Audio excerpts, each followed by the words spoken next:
విశాఖపట్నంలోని మహాత్మా గాంధీ క్యాన్సర్ ఆసుపత్రిలో ఆధునిక టోమోథెరపీ టెక్నాలజీ యంత్రాన్ని ఎంపీ శ్రీభరత్ ప్రారంభించారు. క్యాన్సర్ చికిత్స కోసం ఈ యంత్రాన్ని ఏర్పాటు చేశారు. ఆంధ్రప్రదేశ్ రాష్ట్రంలో ఇదే తొలి టోమోథెరపీ యంత్రమని ఎంపీ తెలిపారు. ఆధునిక జీవన శైలి, ఆహార అలవాట్లు, కాలుష్యం వంటి కారణాల వల్ల క్యాన్సర్ బాధితుల సంఖ్య రోజురోజుకు పెరుగుతోందని ఎంపీ ఆవేదన వ్యక్తం చేశారు. టోమోథెరపీ టెక్నాలజీ యంత్రం రియల్ టైంలో ట్యూమర్ని గుర్తించి నేరుగా లక్ష్యంగా చేసుకుని చికిత్స అందించగల సామర్థ్యం కలిగుందన్నారు. దీనివల్ల చికిత్సలో ఖచ్చితత్వం, వేగం పెరిగి రోగులు కోలుకునే అవకాశం మెరుగవుతుందని శ్రీభరత్ చెప్పారు. ఈ కార్యక్రమంలో ఆసుపత్రి MD doctor Muralikrishna, CEO Aditya Kaur పాల్గొన్నారు. ప్రతి పేషెంట్కి ఒక బేసిక్ ట్రీట్మెంట్ కూడా లక్షల్లో కాస్ట్ అవ్వడము, అండ్ ఇంకా అడ్వాన్స్ ట్రీట్మెంట్ అంటే 20, 30, 40 లక్షలు వెళ్ళడం అనేది చాలా సాధారణంగా జరుగుతుంది.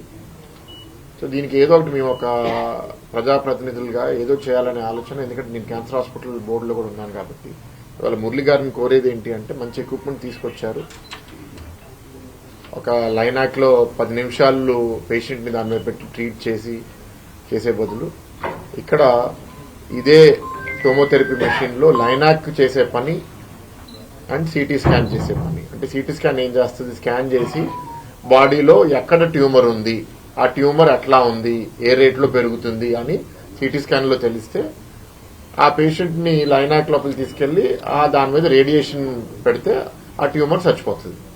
ట్యూమర్ చచ్చిపోతే పేషెంట్ రికవర్ అవుతాడు. ఇప్పుడు టోమోథెరపీలో ఏంటి అంటే ఆ మెషిన్ లో 2 నిమిషాల్లో మెషిన్ ఎక్కడ ట్యూమర్ ఉందని ఐడెంటిఫై చేసి డైరెక్ట్ గా ఆ ట్యూమర్ మీద రేడియేషన్ అప్లై చేస్తుంది కాబట్టి రియల్ టైంలో జరుగుతుంది. సో దానివల్ల ఎఫిషియన్సీ ఇంప్రూవ్ అవుతుంది, యాక్యురసీ ఇంప్రూవ్ అవుతుంది, స్పీడ్ కూడా ఇంప్రూవ్ అవుతుంది. సో ఎక్కువ మంది పేషెంట్స్ కి ఈ మెషిన్ వాడడానికి అవకాశము ఫాస్ట్ గా చేయడానికి. ఎందుకంటే 10 నిమిషాల్లో చేస్తే గంటకి 6, గంటకి 4 చేయొచ్చు. ఇది 2-3 నిమిషాల కంటే గంటకి ఈజీగా ఒక 20 పేషెంట్ని ట్రీట్ చేయొచ్చు.